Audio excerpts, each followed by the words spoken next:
किए बदनाम हो गए, चर्चे हमारे सरेआम हो गए। कि प्यार किए बदनाम हो गए, चर्चे हमारे सरेआम हो गए। जालिम ने उस वक्त दिल तोड़ा जब हम उसके प्यार के गुलाम हो गए। राजेश साहनी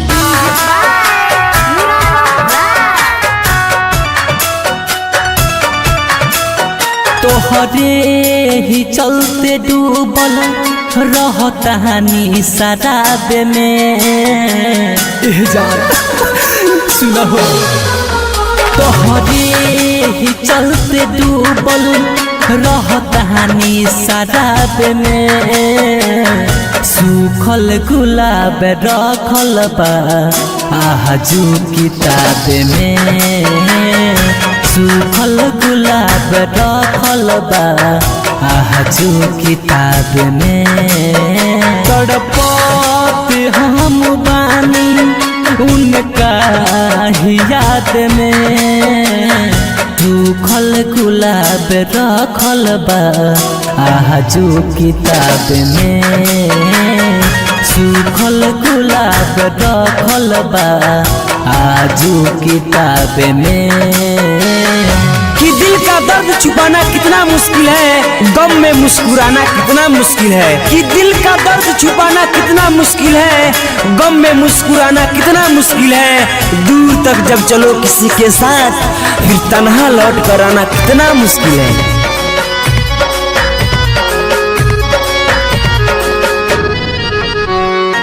याद कर बतिया के तू पढ़त रहलू जे साथ में। काटी बोले देश लिखले रहलू नाम तू अपना हाथ में। याद कर बतिया के तू पढ़त रहलू जे साथ में। काटी बोले देश लिखले रहलू नाम तू अपना हाथ में। छोड़ दू न साथ तोहर कहल रहलू जवाब में। छोड़बू न साथ तोहर कहल रहलू जवाब में। सूखल गुलाब रखल बा आजू किताब में। सूखल गुलाब रखल बा आजू किताब में। कि जरा सी पाने की चाहत में बहुत कुछ छूट जाता है, नदी का साथ देता हूँ समुंदर रुठ जाता है। कि जरा सी पाने की चाहत में बहुत कुछ छूट जाता है, नदी का साथ देता हूँ समुंदर रुठ जाता है। प्यार लिखने और पढ़ने में आसान दिखती है साहब, प्यार को निभाने में पसीना छूट जाता है। रात नुरालम के दिलवा तोड़ी दिहलू एके क्षण में। सुनील सावन के पता न रहे चलता का तोहरा मन में। रात नुरालम के दिलवा तोड़ी दिहलू एके क्षण में।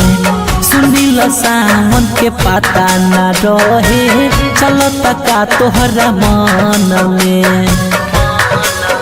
जितेंद्र जहरीला के आगेलू खाब में।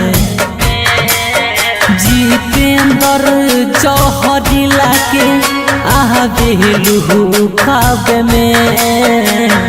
सूखल गुलाब रखल बा आजू किताब में। सूखल गुलाब रखल बा आजू किताब में। माँ डिजिटल रिकॉर्डिंग स्टूडियो मोतिहारी।